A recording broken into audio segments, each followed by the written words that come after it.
Hello and welcome to another Armchair Athletes live stream. This is my first time live streaming before like 9 p.m. in my time zone, but just to kind of excuse that, and hopefully all of you understand, as usually you're used to seeing me like 4 or 5 hours later in the day. I do have work from like 5 to 11 probably, so I just didn't want to do like an 11:30 to 1:30 stream. I feel like most of you would be in bed. Maybe not. If you'd prefer I do that, let me know. But nonetheless, my name is Corey. This is Armchair Athletes, where I do plenty of fantasy analyses, case studies, and answer all of your questions in the comment section below. So I'm doing week 13 waiver wire pickups as I do every week. A couple of weeks away from the playoffs. This is probably really crucial for you to watch. You see Mike White in the thumbnail. That's how you know it's going to be a good video.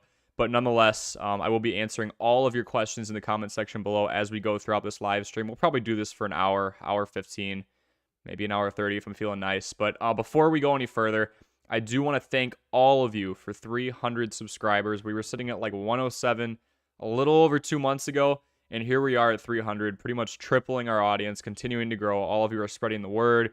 You're popping in the chat. You're interacting. That's helping us a ton. Every time you like the video, watch a video, send a video to somebody else, you're helping spread the word about this channel. So thank you all so much for 300. Never in a million years did I think we'd hit it this quickly after we revamped the channel. But here we are, and I have all of you to thank for that. So thank you so much. Make sure you follow us on all of our social media platforms. Links are in the description. Also in the description, if you are confident in your sports research like I am, make sure you join Underdog Fantasy. Hit that link in the description like I just said. Use promo code Corey0410. So CORY 0410. It's just my name and my birthday. I'm trying to change it to say armchair, but that's in the process of happening. So until then, it is CORY 0410. Why should you do it? You're going to get your deposit matched dollar for dollar up to $100. So if you put $20 in, you have 40 to bet with. If you put 50 in, you have 100 to bet with. All the way up to 100, you would have 200 to bet with. So you're already 100, or you're already double what you had. You're in the green starting off. It's a great app. It lets you guess overs and unders and gives you constant fantasy updates. You do have to parlay them, so you can't just pick one thing. Occasionally, there is a free bet where it's like Justin Jefferson over half a yard. Otherwise, you got to parlay. If you do two of them, you can win up to 4 times your money, that type of thing. So be smart with your money. Gambling addiction, very serious concept. I always set aside a small amount of money for the month, and I don't go beyond that. So now I think I got all that. Yeah. Oh, also make sure that you check out our Start 2, Sit 1 YouTube short series we have going on. Should have the quarterback position, running back position, wide receiver position, and tight end position up by the end of tomorrow. I try and do them either right before or around that Thursday night game before the full slate on Sunday. Got my shadow messing me up here. So make sure you see that as well. We do daily shorts. Just did one on Mike White's fantasy impact in terms of him, Garrett Wilson, possibly somebody else will be mentioning in this video. I'm not going to spoil it quite yet. But now, without further ado, let's get to our Week 13 waiver wire pickups. And guys, as always, if you have any questions throughout it, pop those in the chat, and we will acknowledge them as soon as possible. Let's start off with our quarterback for the week. Big shocker. It's Mike White. Only owned in 3% of leagues after the waiver wire deadline hit this morning. Pretty dang solid, considering he threw 3 touchdowns, over 300 yards against the Chicago Bears. Now, that is a depleted defense. Roquan Smith's no longer there. Robert Quinn's no longer there. Eddie Jackson got hurt halfway through the game. Nonetheless, Mike White was wheeling and dealing. He looked way better than Zach Wilson. Utilizes the weapons a lot more. Got Tyler Conklin involved. Got Donovan White involved. So, I mean, Mike White just gave Zach Wilson a front row seat to greatness. That's pretty much what the YouTube short was about, to spoil it for you. He threw for over 300 yards, had those 3 touchdowns. It's something Wilson has never done. Wilson has never thrown for 3 touchdowns with 300 yards in the same game. He's never even thrown for 3 touchdowns in a game. So, yeah, just the ceiling is way higher.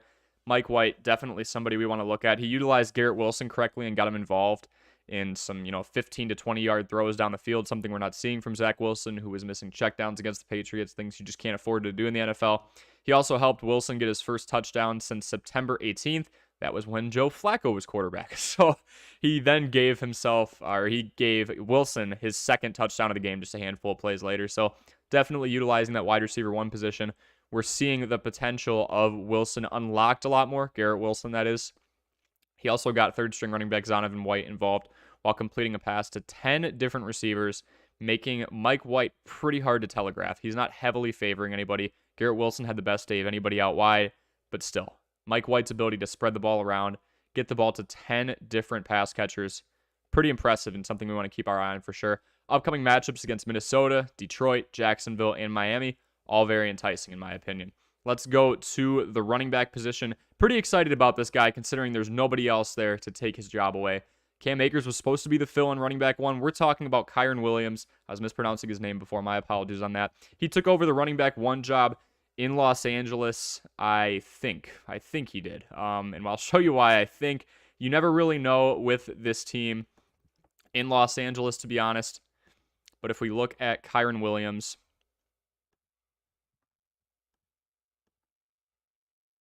like, I don't know. I mean, he got more snaps. He got 70% of the snaps. It's still nothing decisive. Cam Akers was still in there for a few snaps, but it was nothing crazy. Nonetheless, I think Kyren Williams is definitely somebody to be excited about if you're in a deeper league. And I do want to preface that this is not somebody who we want to go after if we're in an 8 or a 10-team league. Nonetheless, I mean, Kyren Williams can be a good spot on your bench if you're in a 12-team league, Dynasty, obviously.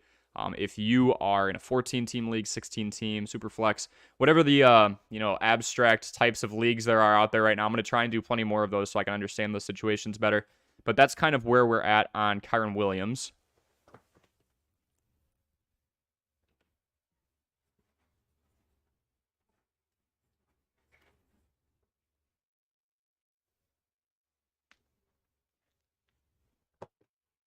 With the 70% snap percentage in week 12. That's the second time in a row, and the only 2 times this season where he has been in for over half of the snaps.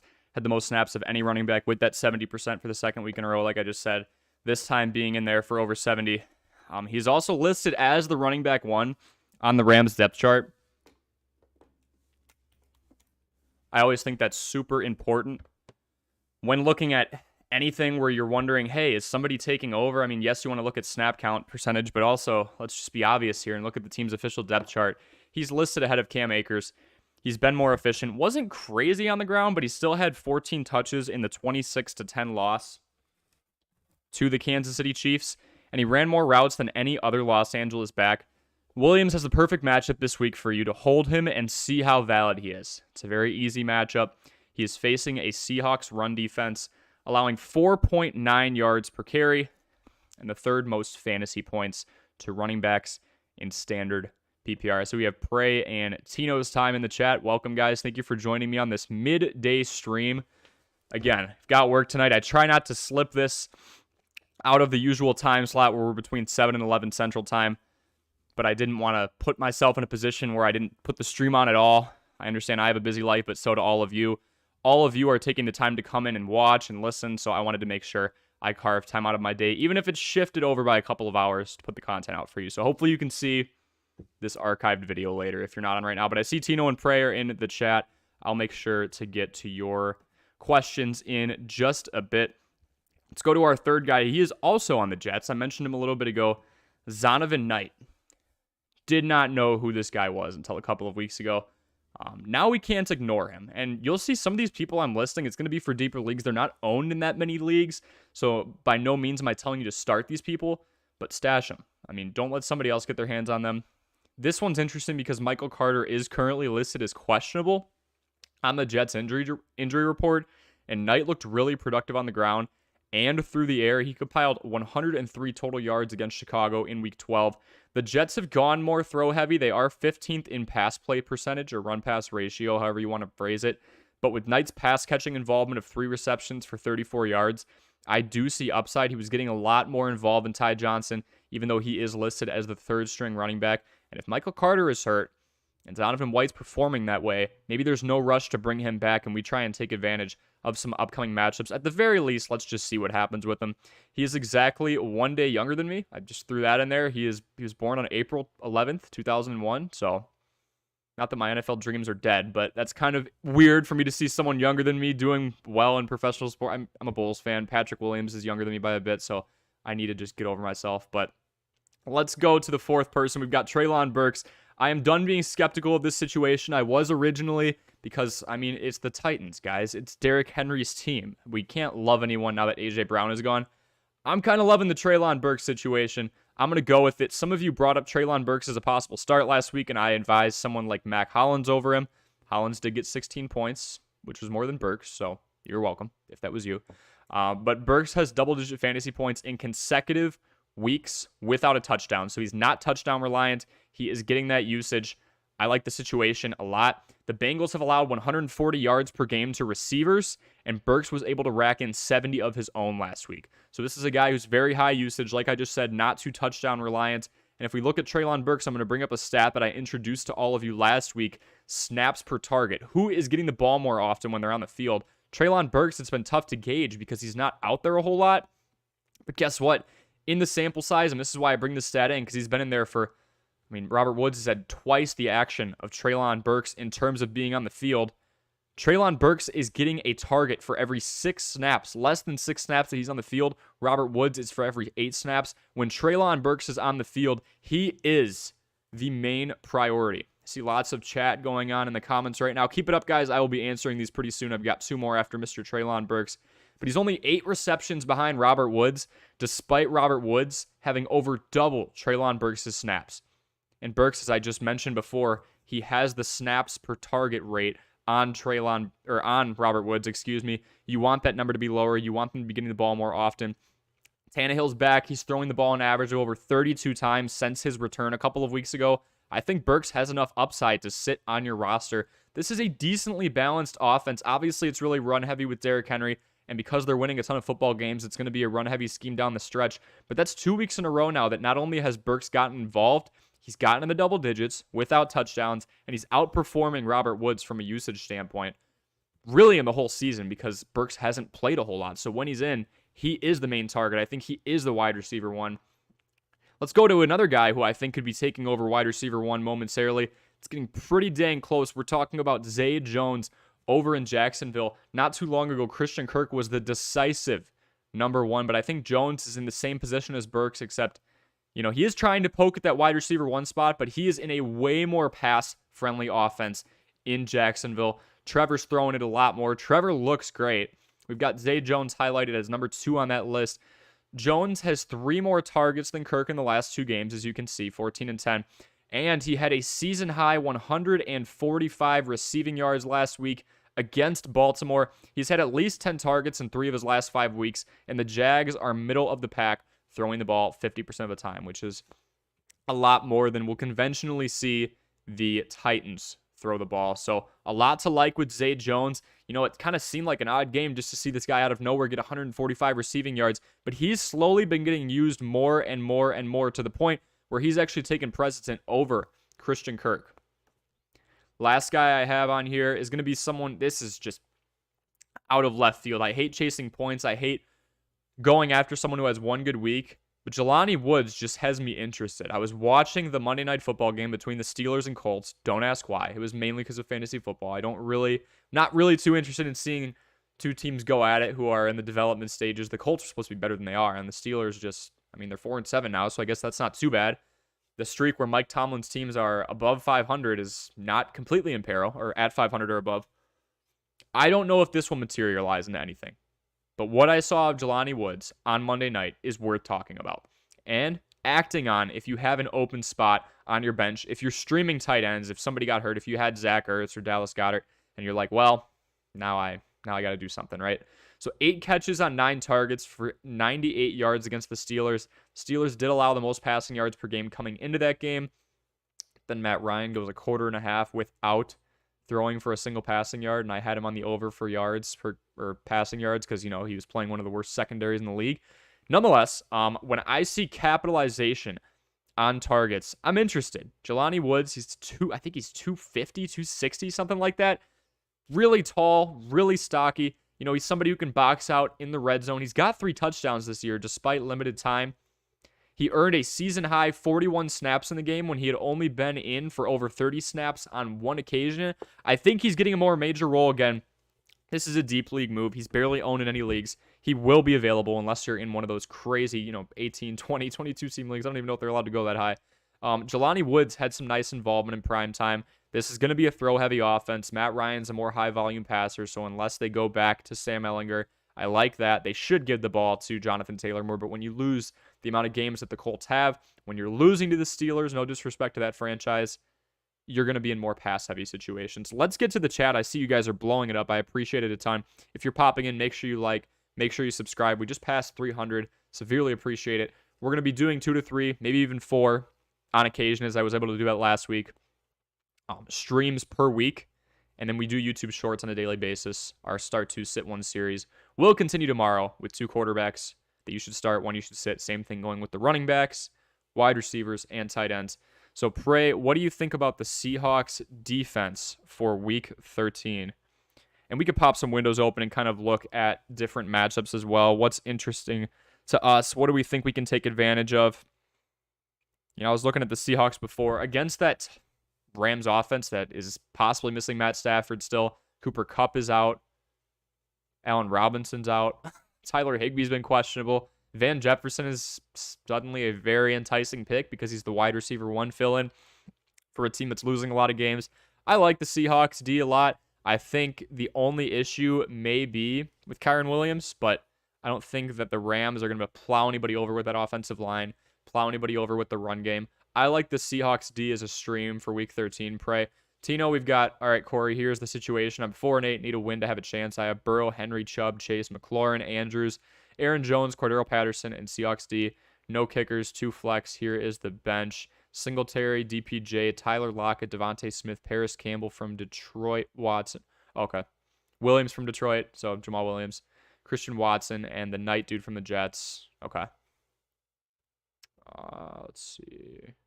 Zonovan, that's his name. It's a cool name. Should I change anything or just stick with the starters and hope for the best? Don't ask me how I'm 4-8. Bad luck. Yeah, talk about bad luck. You've got a really solid team, man.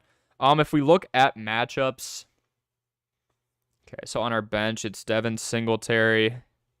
Starting to be used more, but James Cook, his role kind of scares me. That's a Thursday play, too, against the Patriots. I don't love that, so I'm glad he's on your bench. DPJ cooled off. Deshaun Watson's coming in. Let's just let that play out and see who his favorite target is. It'll probably be Amari, but who knows? Tyler Lockett. We just don't have much of a reference period, right? This guy who hasn't played football in 2 years. Tyler Lockett going up against the Rams. You know, is Ramsey going to shadow him? Is it going to be more him and Metcalf? It'll probably be the latter. Devontae Smith, the wide receiver 2 on a run-heavy offense in the Eagles. Got to be careful with something like that, especially when you consider the rest of your personnel. It is against the Titans secondary. That has been allowing a decent amount. Paris Campbell, can't really trust the wide receivers at all right now. Maybe Michael Campbell. Combine the two. Michael Pittman in Indianapolis. Jamal Williams from Detroit. He's getting high usage. Against the Jags, maybe, Tino, if we look. And again, if you guys are answering each other's questions, that's fine too. I'm just going to give my 2 cents.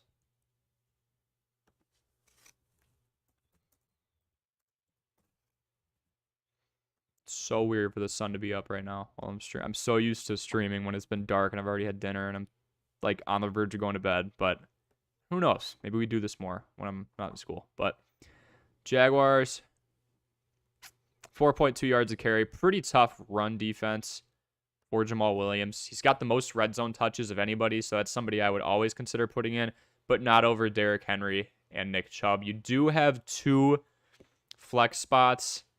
Maybe over Cordero. They've kind of been using him on and off with Tyler Algier. Aaron Jones, I think, is a must start. So maybe you put Jamal Williams in over one of your flex spots. Otherwise, I like everything I'm seeing, Tino. Seattle Diaz was just mentioned before in my conversation with Prey's comment. They're playing a Rams team that is beyond battered. No answer out of the backfield, so they can't build any play action with the run game. I'm okay with where you're at. Not okay with your record. I wish you were doing better, especially with a team that good. But I think you've got the right guys to give you a great chance to win. Tough matchups on the bench for sure, especially with Singletary. So let's just stick with where we're at right now, Tino. You could always try and stream someone, but with how deep your team is, in Mark Andrews, I see a top 3 tight end. Top 2, I'd argue. Joe Burrow, I see a top 5 quarterback for fantasy. Derrick Henry and Nick Chubb, top 5. Jamar Chase is healthy again. Jamar Chase being back should help you a lot. Stacking him with Joe Burrow. Probably start Lockett over Patterson. I could see that too. I'm still thinking about just stripping Patterson out of there. That is what I was kind of thinking. Do you have Deshaun Watson or Christian Watson? It's crazy, man. We're doing something wrong. Missed out on Christian. You have Deshaun.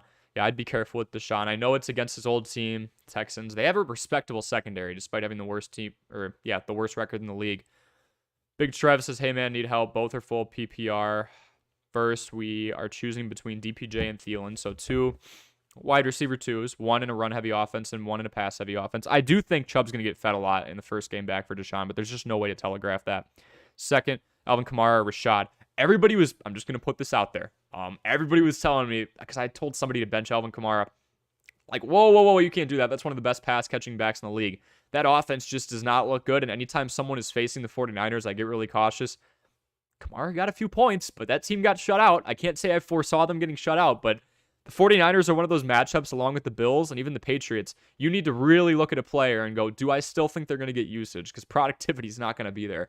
I mean, the 49ers are shutting teams down left and right. Calling it right now, this has nothing to do with fantasy. They're a Super Bowl dark horse for me. They do it every year. They put up a decent record. They usually don't even host a playoff game. They go into somebody else's house. They kick their butt. And next thing you know, they're in the NFC Championship game. And Jimmy G's over there smiling with his 1 touchdown, 207 yards. Deebo Samuel's having the day of his life. And now Christian McCaffrey's on that team if he can stay healthy. Sorry for being a little off topic. But so DPJ or Thielen. You know, Thielen up against that Jets secondary, he's not going to have sauce on him. It's going to be sauce on Justin Jefferson. What a matchup to watch. The Browns against the Texans. I'm probably going to go Thielen. It's still a pretty pass-heavy offense in the Vikings. I think Thielen will get a lot more attention if Sauce is somehow locking up Justin Jefferson. I'm leaning Jefferson, but that should be a pretty solid matchup. I'm leaning Thielen. There's so many unknowns with the quarterback coming back who hasn't played football in a regular game setting in over 2 years. Lots of emotions probably going through his head. He is going up against his old team. And it's more of a run-heavy scheme. Okay, so we've got more of a pass-heavy scheme for Thielen, and I think I actually like his matchup a decent amount with Sauce Gardner and the majority of the focus being on Justin Jefferson. I think it frees some things up, and I hate that argument, but in this case, I think it does apply. So then let's go Thielen over DPJ right now, Big Trev, and then Kamara, Rashad White, Alvin Kamara, and that sad offense. Going against the Buccaneers, who are a pretty good run, have a pretty good run defense. Then Rashad White, so they're face each other. It's some NFC South action. The 4-8 Saints and the 5-6 Bucks. What else would you rather see on Monday night? Rashad White having that involvement in the pass game. We never thought we'd be asking about the second stringer for the Bucks or Alvin Kamara. If we look,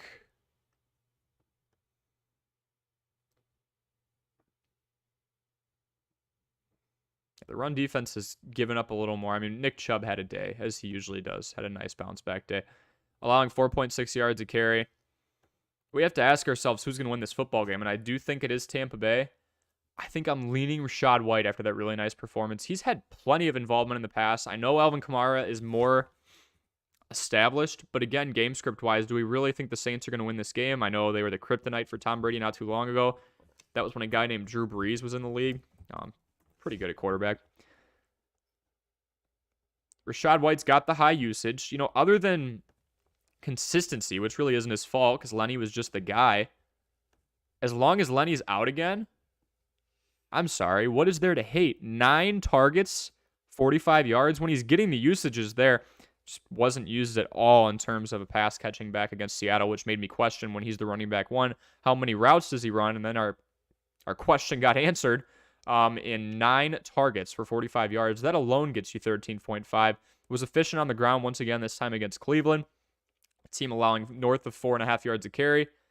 He goes up against New Orleans, which obviously has a decent interior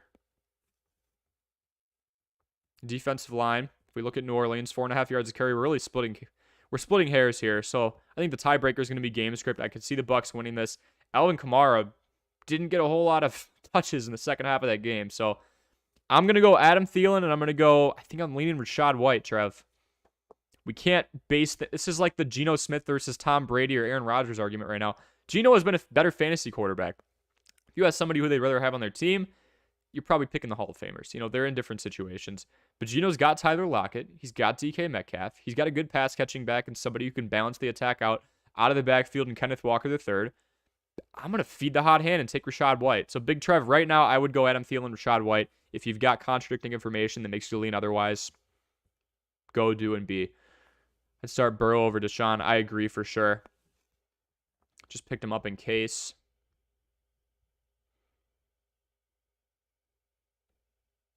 Jamison Williams.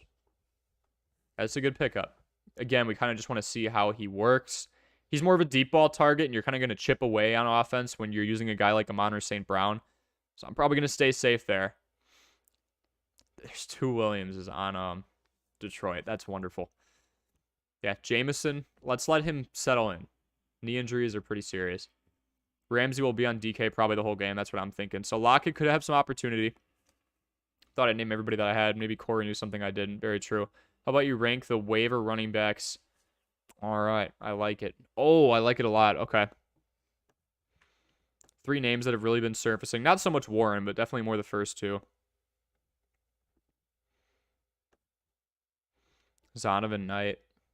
I'm going to rank them by their situation, too, George. So not just who I think is best, but, Hasty's behind ETN, who has a foot injury, who we're still monitoring. Speaking of which, I've been looking at that every few hours. I know it's only Wednesday, but always good to check and see, who showed up for practice today, who played, who didn't. He expects ETN to play Sunday against the Lions. That's a pretty good indicator.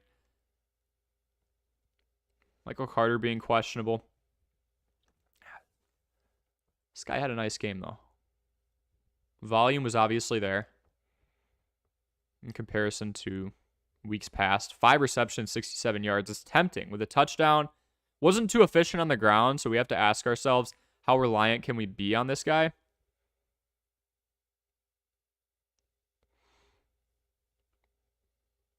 Let's see who else we got. We got Warren. Okay. Just going to line all these up together.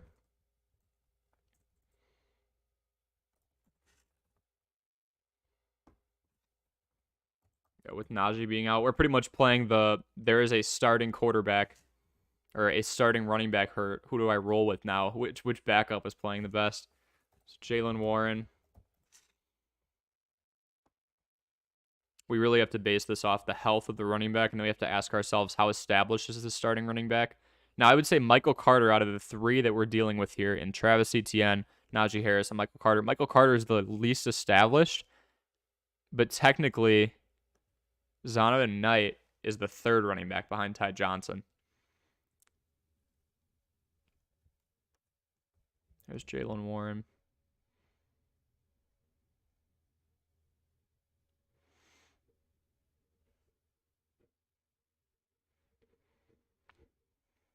In terms of opportunity, George, I would go Hasty, Warren, and then probably Knight.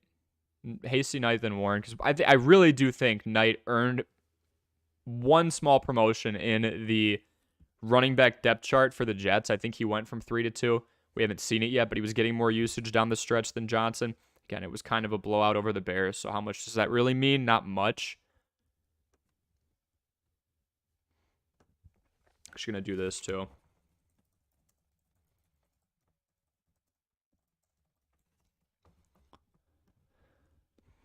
Again, if you guys are stopping in, make sure you leave a like, make sure you subscribe.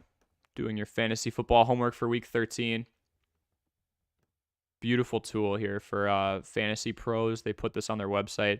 Strength of schedule by position. So if we look at the Jets, they've actually got the easiest. Really, he's the 4th because James Robinson's hurt too. Zonovan Knight is. Which sucks.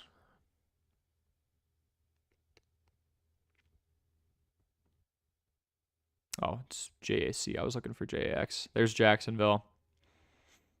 There's the Steelers. So really the Steelers and the Jets have pretty... I'm going to base this off this too, so I didn't want to rank them yet. So with Jaylen Warren being the running back too, Najee Harris, before a couple games ago, really not being too productive, I'm probably taking Warren first, despite what I just said, because I see the easy schedule.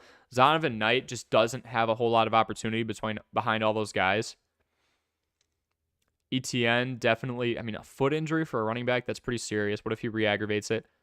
George, let's go Warren, Hasty, and I really like Knight, but he's 4th in that depth chart. There's a lot of unsureness there. Has an easy schedule. Let's go Warren, Hasty, Knight. So in reverse order of how you listed them. Tino says in that order, to be honest. With Knight being the 4th running back, I keep forgetting about James Robinson. But again, when will he be back is the question. Anime says, I have Ezekiel Elliott. Should I try and pick up Sanders in place of him? Miles Sanders. Zeke had a really nice week against the Giants. Like, better than Tony Pollard, which I don't think a lot of people expected. Miles Sanders, it's his, Kenneth Gainwell gets used. Boston Scott gets used. That's his running offense, and he gets way more volume than Zeke, so I would say that's a safer play. He's also younger. If we look... I mean, this is a fantasy owner's dream right here. 177 attempts. That's 7th in the league. He's 5th in the league for yards on the ground, 900. So he's efficient. 5.1 yards a carry. He's got 8 touchdowns, too. I would take Miles Sanders over Zeke pretty easily. Although Zeke did have a nice game. I have Lockett in my 12-man league PPR 2 flex team. I've always started Lockett, and he ain't sold me more than once. Lockett's like an automatic 13-plus points. Conklin or Higbee, I can address that in a second. Lockett, man, he used to get me like 25 one day and then 3 the next. We're talking probably 2-3 years ago now, but even before DK Metcalf. But I had different experiences with Tyler Lockett. We'll just put it that way. I have him on one of my teams. And with the focus being on DK, right, we probably think Ramsey's going to shadow. I'm curious to see. Maybe it'll be zone, and they'll both be able to kind of pick this defense apart. But if the Rams do man up the Seahawks wide receiving core, then, I mean, I think Lockett has a lot more opportunity with Ramsey just following around DK Metcalf. Tyler Conklin or Higbee. With all the weapons hurt on the Rams, I just need Matt Stafford to come back to be able to say Higbee. I know he's questionable right now.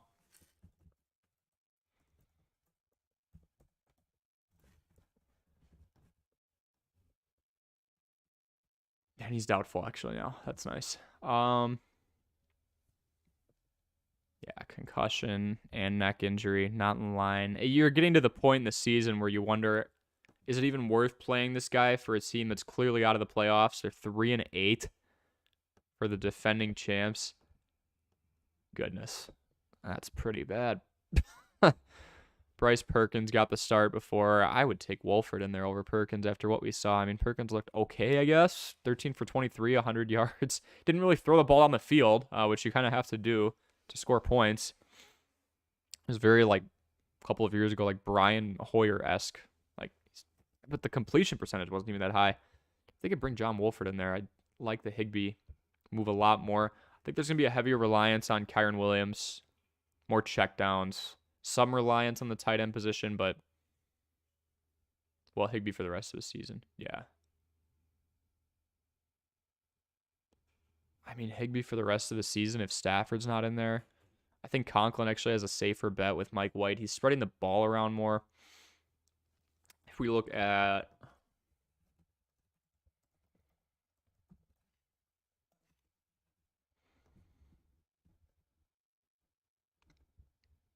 run-pass ratio, just to kind of see usage-wise.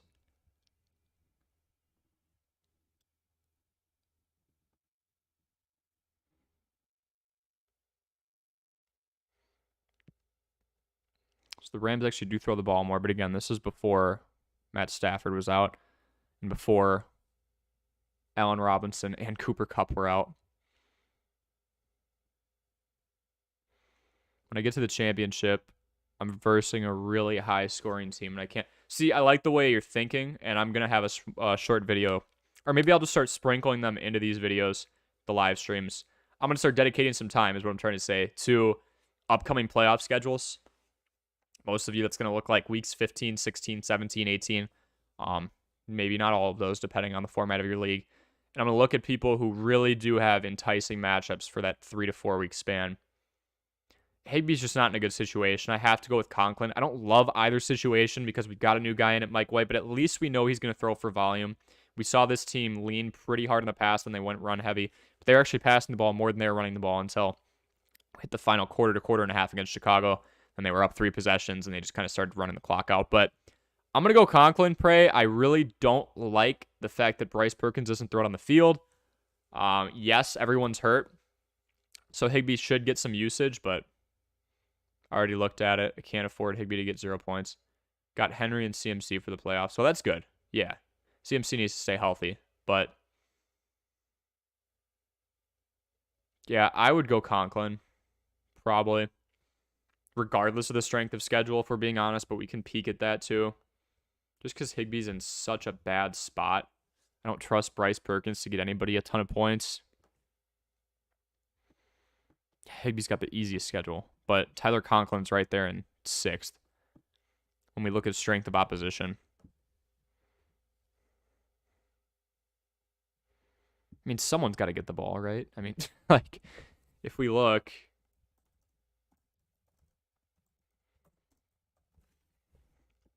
at the spread of this game, 26-10.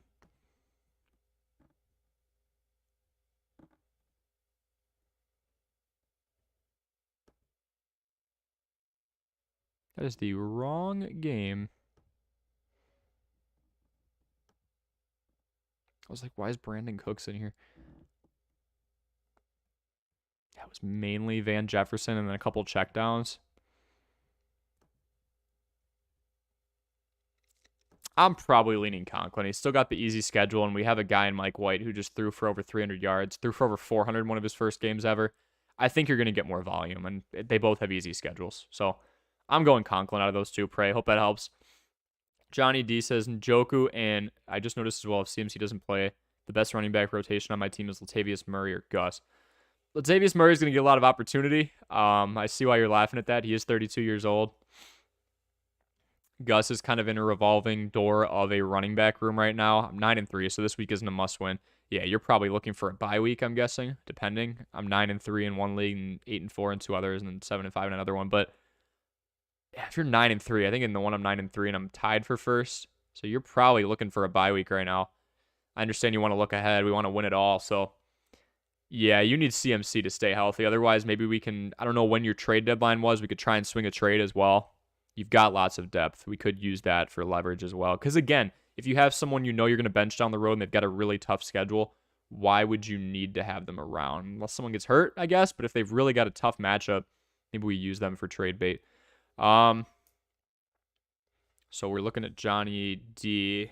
Njoku and CMC are now questionable. Good Lord. I didn't start Njoku because I was worried about his injury. And of course he plays well and then gets hurt. Right. Yeah, I know. And now we have a quarterback switch, so we have to ask, out of Amari Cooper, Donovan Peoples-Jones, and David Njoku, who's going to get used the most? I don't know. I would assume you lean on the best guy in that wide receiving core, or in the receiving core in general, in Amari Cooper. Don't have the answer for you, unfortunately. We're going to have to base this off of just about assumptions, and that's it, because Deshaun Watson hasn't played in so long. Sorry about the bad luck, though. I'm not going to lie. That's not the best situation. Prey says, oh, wait. I'm out of order here. TS is wondering, should I play Seattle over New England's defense this week? I mean, New England going up against the Bills is going to be pretty tough. Buffalo favored by 3.5.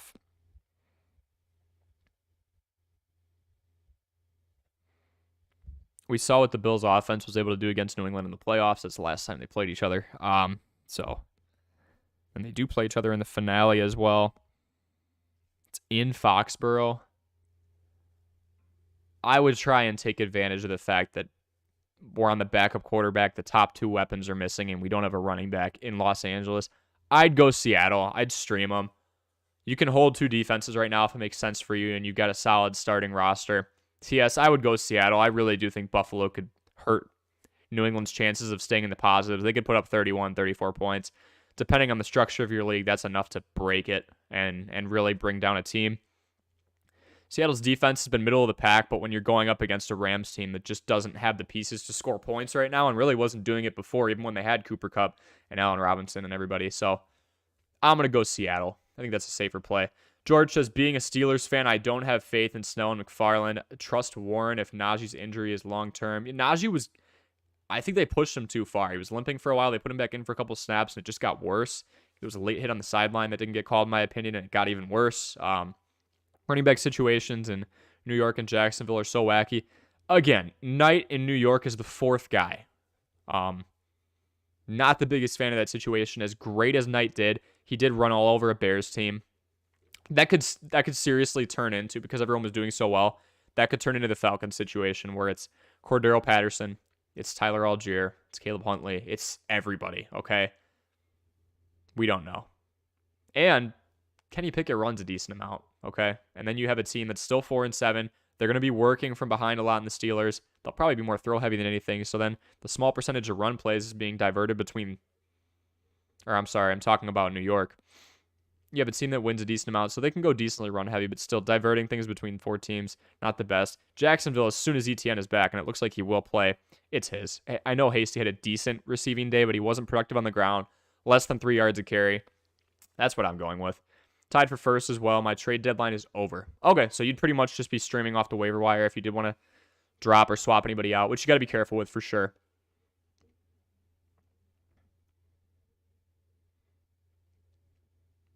J-Rob was a healthy scratch, leaving me to believe Hasty's better than J-Rob, and Knight seems to have more upside than Ty Johnson, who hasn't done much 4 years in the league. I can convince myself any order.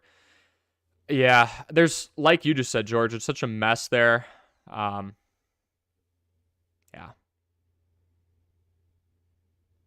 I'm going to take Hasty. Well, J-Rob is on the, yeah. Went over to the Jets. Knight seems to have more upside than Ty Johnson, who hasn't had much 4 years in the league. Yeah, I mean, Ty Johnson's been in that depth spot. He hasn't really done a whole lot. He's kind of just been sitting there, just filling in. Not really going to blow you away with numbers or anything. We have a guy in Donovan Knight who is probably going to get played over Johnson as he was in the latter stages of that Chicago game. Again, it wasn't really high stakes. Not much mattered towards the end. Chicago didn't have Fields in. Mooney got hurt. Jackson got hurt. So that was a tough game to read because the game was pretty much over before it started once you hit the third and fourth quarter. So before the second half started, I should say. Yeah, Knight could end up being the third or second, but still, when Michael Carter's healthy, it's not the most decisive one, but it is the one right now in general. Do you think Mike Williams will play this week? So you just got to monitor where he's at right now. It's so tough to tell on Wednesday. Last I checked, he is still questionable, which means just about nothing. It's like the only guy other than Guyton who's questionable, and I have his report says questionable. So, like, there's nothing there yet. You got to watch and see if he's in practice. If he's not practicing fully by Saturday, I would start to get worried. Setback with the ankle, so it's been a nagging injury. This team is 6-5. They want as many pieces as they possibly can.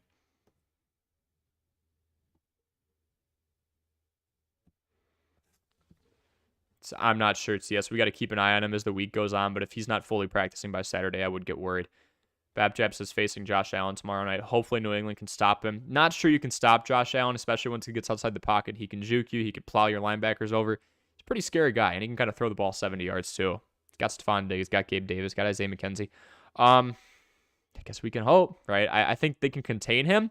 I don't think Josh Allen's going to go off for 35 or 40 points, but I could see 20, 22, 24 against New England. You know, Buffalo throws more than almost anybody out there. Devin Singletary is pretty involved in the passing game as well, so you might see some more checkdowns.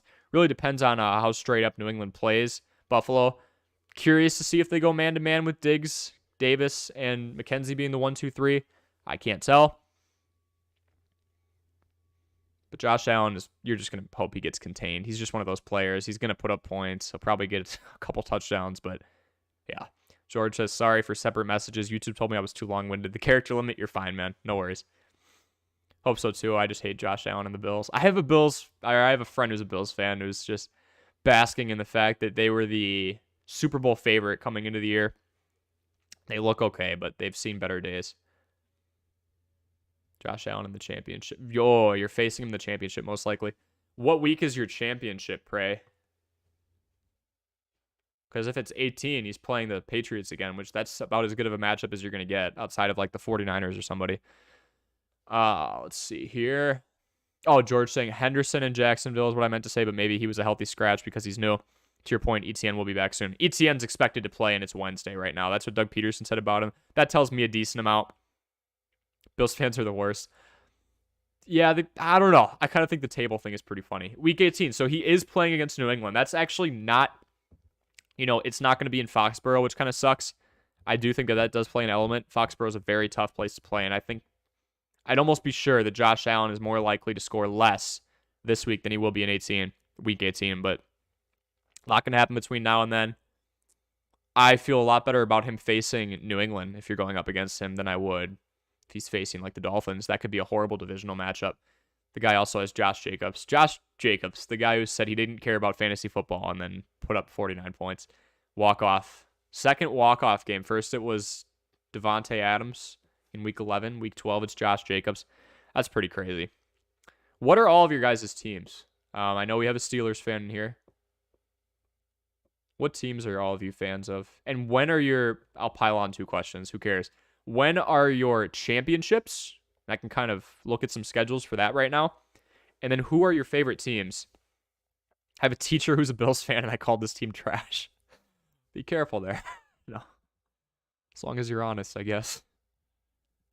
I think the Bills are pretty solid. I don't know if we can call them Super Bowl favorites anymore. I think it's really wide open. Like I said, watch out. The 49ers could just go 10-7, mess around, and wipe out the whole NFC.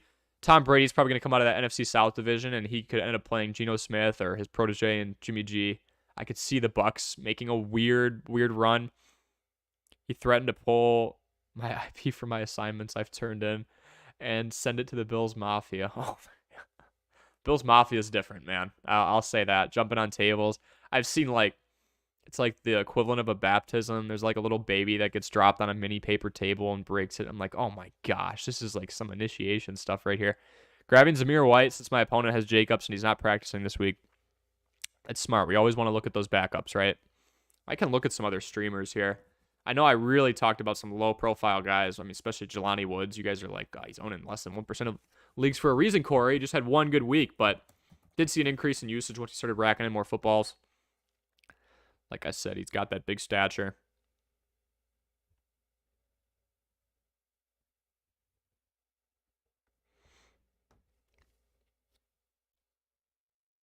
Hope all of you are doing well, though. Make sure you hit like. Make sure you subscribe if you're getting value out of the research I'm doing on your questions.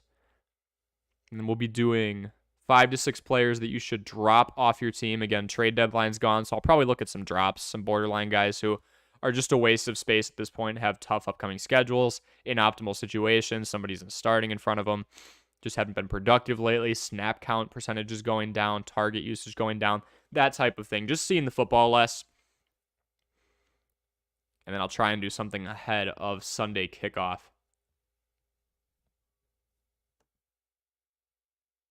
That's why I'm not logged in.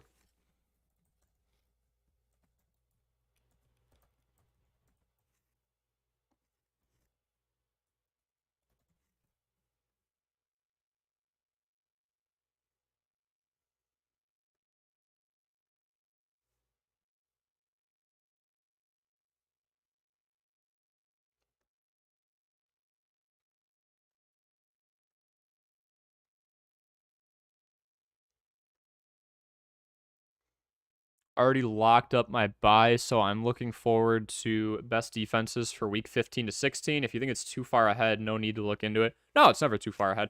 My opponent's team is in the championship there, or my opponent's team in the championship is insane. Want to hear it. He's got Josh Allen, Josh Jacobs, Miles Sanders, Tyreek Hill, Amari Cooper, Evan Ingram. Evan Ingram's been downtrending for sure. Jacoby Myers, Jamar Chase, Justin Tucker, Bengals defense, and Cordero Patterson on the bench. That's pretty scary. I'm not going to lie to you. Depends on matchups, though. Again, if you can, my big mantra here is if you can out-research your opponent, you've got a chance. Put the right information in front of you, which is what I'm trying to do. Conduct research on snap count percentage, target usage. Again, the 3 aspects of a fantasy player we talk about are availability, how healthy are they, opportunity, how many times are they seeing the ball, productivity, what are they doing when they have the ball. George, let's look at some streamers for week 15 and 16. I just want to look at matchups in general. I don't have those memorized, obviously, but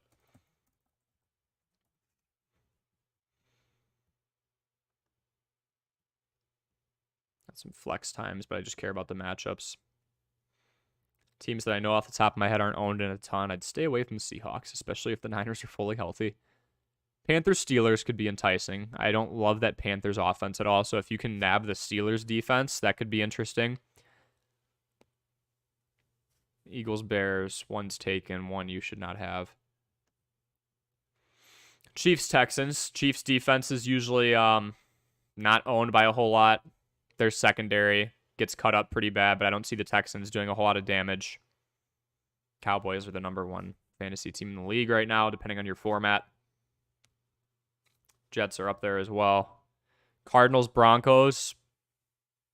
Cardinals have more weapons, so you could try and go after their defense. The Broncos are putting up, I believe they are still bottom 5 in the league in points per game.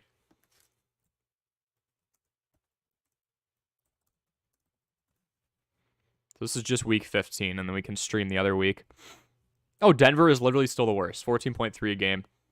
So if we're looking at week 15 streamers, I like the Steelers. I like the Chiefs. I like the Cardinals. I'd stay away from these. Packers. We can just pick on the Rams. We can just pick on the Rams and the Texans pretty much whenever. Dolphins, Bills, stay away from that.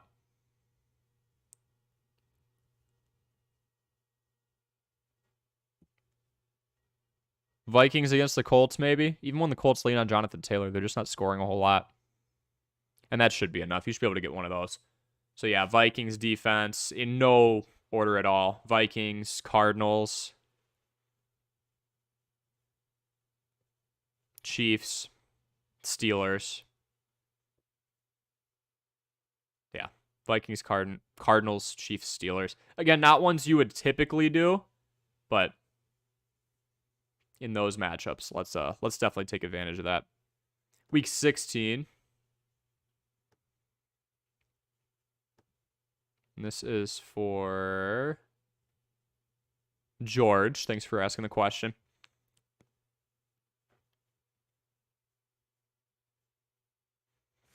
Off the top of my head here, Falcons have actually been scoring a decent amount. I would never trust the Lions defense. That's one of those I'm just going to stay away from. They're last in the league in so many categories. Browns could be interesting with that Saints offense that has struggled to get anything going. They just got shut out. Granted, it was against the 49ers, so if you're going to get shut out against a team, that one would make sense. Let's stay away from this high-scoring affair. Same with this one. Same with this one. Titans could be interesting. They allow a decent amount through the air, but again, the Texans are strictly built on the run. And when they do go to the air, they're not very productive. Stay away from this. Who would have thought the Commanders would be 7-5? NFC East is the NFC least no more. Stay away from this. Stay away from this. Maybe the Raiders defense, depending on the status of Najee. If Pickett keeps progressing the way I think he will, and the way he has been, I'd stay away from this because the Steelers have some really good weapons in Deontay Johnson, Pat Freiermuth, Najee if healthy, George Pickens, of course. Broncos, Rams. You can just pick a defense there. Those are the two worst offenses in the league right now. So George, for week 16, that's on Nickelodeon too. Those games are always great. For week 16, let's go Broncos or Rams. I am not kidding. That is a horrible matchup. Titans. Broncos, Rams, Titans. Don't see much else in terms of availability. Bills and Jets have pretty good matchups. Although the Jaguars put up a decent amount of points, but don't like that. They're going to be owned by too many, obviously. All right, let's keep going through here.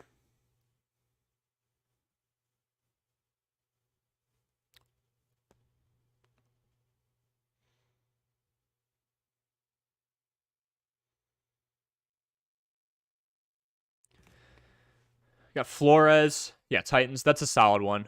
Anytime we can pick on a couple of those offenses, we just want to do it. George, we have such a large sample size, and we understand the context of these teams that we know the Texans, we know the Rams with all their health issues. They're not going to score a whole lot of points. We can pick on them on almost a weekly basis, unless they're playing like the Lions defense. Signing off for the evening. You're the best. Everyone sub. Yes, everyone sub. Thank you, George. I appreciate you. We'll see you in a couple days on the next stream. Flores says, hey, I'm 5-7 on the cusp of a playoff spot and a must-win week. I have Leonard Fournette starting and White at flex. Should I keep both of them starting or start Paris Campbell? That is tough. The Colts should run the ball more than they do, but they're still pretty pass-heavy. Fournette, Lenny should go, it looks like. It's hard to project. So, again, take this with a grain of salt. Things can change plenty between now and Sunday. Questionable. Yeah, it still says questionable. Will not travel. It's still that hip injury. I'd be careful starting both Flores. Maybe we take a Paris Campbell.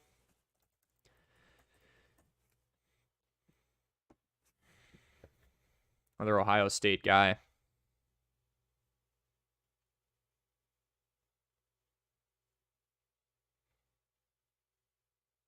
Yeah, Colts against the Cowboys. It's going to be really tough.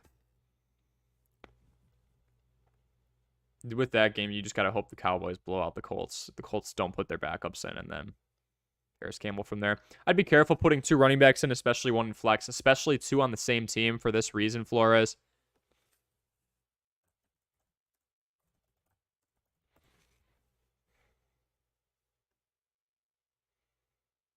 Tampa Bay, as you can see here, if I put it on the screen, runs the ball the least amount of anybody, so you need those running backs to get involved in the passing game. Between the two, I would take Rachaad White in the passing game more than Leonard Fournette. If they're both playing, I have no clue who's going to get more rushed out of the backfield. Should be Rachaad White. He's way more efficient. If we look at these two side by side, I think Rachaad White, whether Leonard Fournette is healthy or not, just needs to take that position away. Deserves to take that position away. I think he's already done the performance to warrant such. 3.9 yards a carry isn't great, but Leonard Fournette has been even worse. I'd want a younger back, especially in an offense where we're going to get the running backs involved.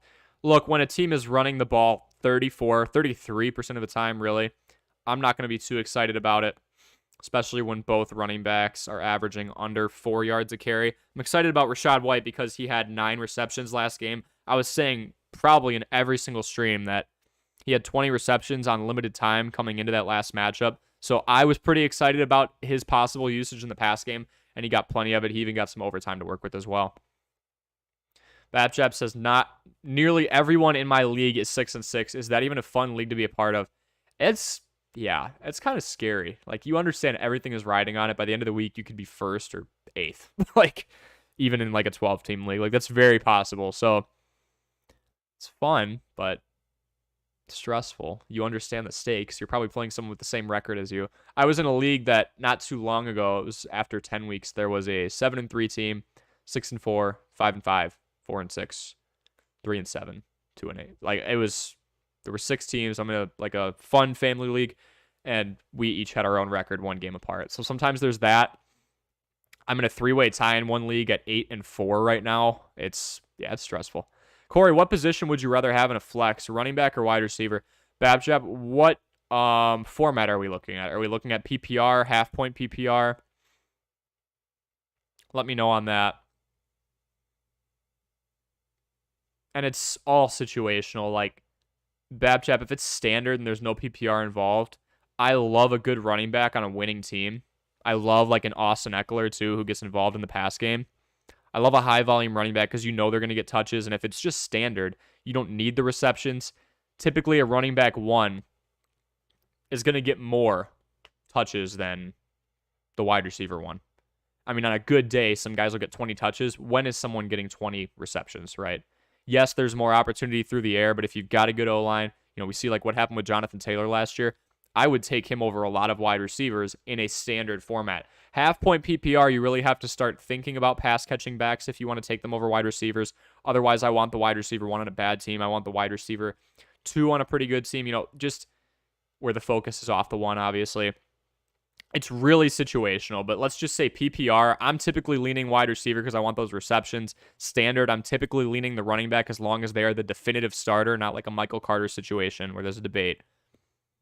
But half point, it's really going to be dependent on if they're a winning team. I'm using that as the tiebreaker, and I'm saying, well, they're going to be running the clock down the stretch, Babjap. They're going to use that running back a lot more. If it's a pass-catching back, I'm leaning them even in half point and sometimes full PPR. I'd take Austin Eckler over a handful of wide receiver 1s right now because he gets so many catches per game.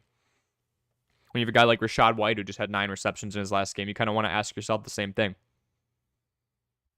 So it really depends, but general rule of thumb, standard, I would take the running back 1.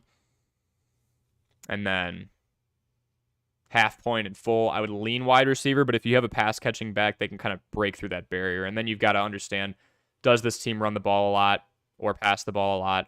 Are they winners? Are they losers? Do the game scripts indicate such? What's their strength of schedule? There's so much context, but that's kind of the surface level answer I'd give you.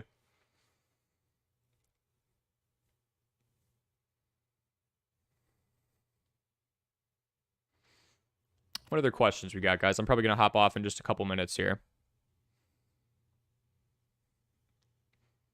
appreciate you coming on, watching, liking, subscribing. Again, usually I'm streaming like 3, 4, 5 hours from now, but I've got work tonight. I guess I should tell you guys what I do. I don't know if you care, but I am the director for a college TV station, so we've got a women's basketball game tonight.